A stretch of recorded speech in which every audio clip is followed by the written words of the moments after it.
नमस्कार। आज हम अध्याय 2 विषय विज्ञान अम्ल, क्षारक एवं लवण के महत्वपूर्ण प्रश्नों पर चर्चा करेंगे।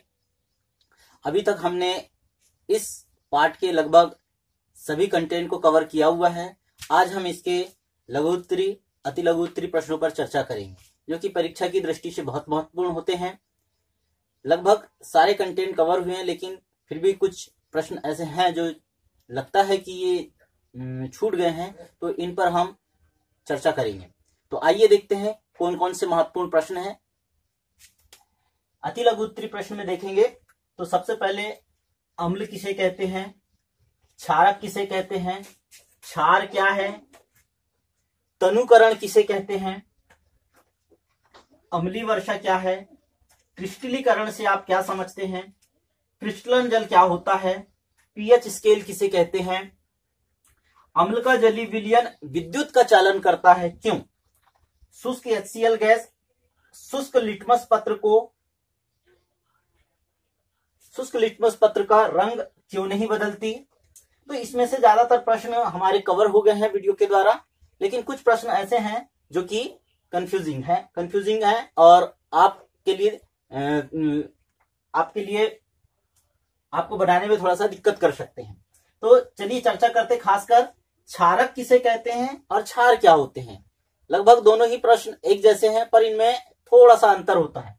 क्षारक जैसे कि हमने पढ़ा हुआ है, ऐसे पदार्थ जो स्वाद में कड़वे और कसेले होते हैं तथा जो लाल लिटमस को नीला कर देते हैं, वे क्षारक कहलाते हैं। लेकिन क्षार क्या होते हैं? क्षार वे होते हैं जब कोई क्षारक पानी में घुल जाता है। कोई क्षारक जब पानी में घुल जाता है तो उसे हम क्षार कहते हैं, या क्षारक का जलीय विलयन क्षार कहलाता है। आगे बढ़ते हैं, तनुकरण किसे कहते हैं। तनुकरण, जब अम्ल या क्षार को जल में मिलाया जाता है तो H+ आयन या OH- आयन की सांद्रता में कमी आने लगती है। इस प्रक्रिया को तनुकरण कहा जाता है। इसके अलावा क्रिस्टलीकरण से आप क्या समझते हैं, यह प्रश्न आपके लिए नया हो सकता है। कुछ यौगिक ऐसे होते हैं जिनकी विशेष ज्यामितीय संरचना होती है और ये श्वेत रंग के होते हैं। इन्हें क्रिस्टल कहते हैं।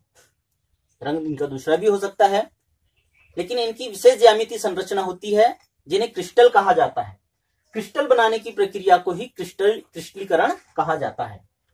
इसके अलावा क्रिस्टलन जल किसे कहते हैं, पीएच स्केल क्या है, ये हमारे वीडियो में आपको मिल जाएंगे। क्वेश्चन 9 है, अम्ल का जलीय विलयन विद्युत का चालन करता है क्यों।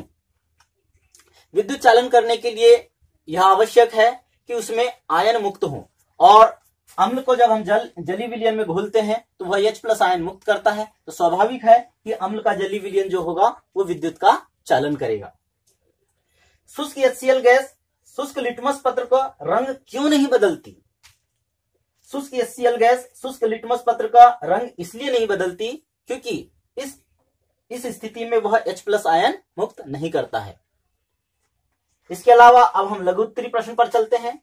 तो एक बहुत महत्वपूर्ण प्रश्न है इस अध्याय का, पीतल एवं तांबे के बर्तन में दही एवं खट्टे पदार्थ नहीं रखने चाहिए क्यों। एनसीईआरटी का जो पाठ्यक्रम है वह तर्क पर ज्यादा जोर देता है, तो यह प्रश्न जो है उसी प्रकार का है। पीतल एवं तांबे के बर्तन, पीतल एक मिश्र धातु है। पीतल जो होता है वो तांबा और जिंक से मिलकर बना होता है। जब खट्टे पदार्थों को पीतल एवं तांबे के बर्तन में रखा जाता है, तो पीतल जो होता है यह तांबे और जिंक के लवण बनाता है। साथ ही साथ तांबा जो है यह तांबे के लवण या कॉपर के लवण बनाता है, जो कि विषैले होते हैं और उपयोग करने वाले व्यक्ति को यह नुकसान पहुंचा सकते हैं। इसीलिए पीतल एवं तांबे के बर्तन में दही एवं खट्टे पदार्थों को नहीं रखना चाहिए। एक महत्वपूर्ण प्रश्न होता है जो कि तर्क वाला है, सभी क्षार क्षारक होते हैं किंतु सभी क्षारक क्षार नहीं होते हैं, क्यों, समझाइए। सभी क्षार क्षारक होते हैं। अभी हमने देखा था क्षारक और क्षार में अंतर।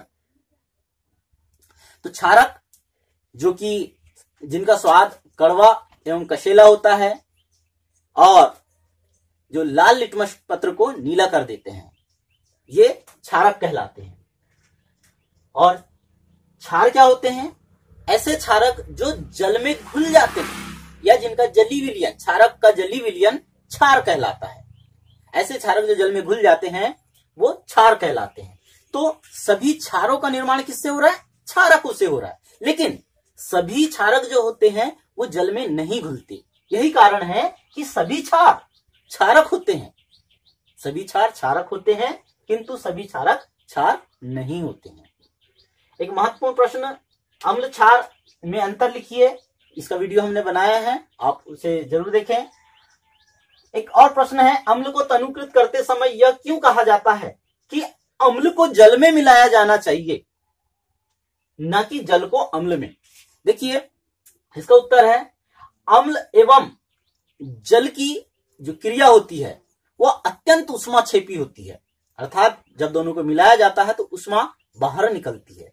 जिस बर्तन में हम दोनों को मिलाते हैं वह बर्तन, क्योंकि उष्माक्षेपीय भी क्रिया होगी, टूट सकता है और जब वो टूटेगा तो उपयोग करने वाले को नुकसान पहुंचा सकता है। इसीलिए जब भी हम अम्ल और जल को मिलाएं तो यह अवश्य ध्यान रखें कि अम्ल को जल में मिलाया जाना चाहिए। और जब हम अम्ल को जल में मिलाते हैं तो धीरे धीरे मिलाना चाहिए और मिलाते वक्त उसे धीरे धीरे हिलाते रहना चाहिए। इसलिए अम्ल को जल में मिलाया जाना चाहिए, ना कि जल को अम्ल में। और जब भी अम्ल को हम जल में मिलाएं तो धीरे धीरे मिलाएं और जिस बर्तन में हम मिलाते जा रहे हैं, जिस उपकरण में, उसे धीरे धीरे हिलाते रहना चाहिए। अन्यथा अगर हम जल को यदि अम्ल में मिलाते हैं तो जिस बर्तन में हम मिला रहे हैं वह बर्तन टूट सकता है और हमें नुकसान पहुंचा सकता है। अगला प्रश्न है, प्रबल एवं दुर्बल अम्ल को समझाइए। अम्ल की प्रबलता और दुर्बलता उसमें उपस्थित H+ आयन के कारण होती है।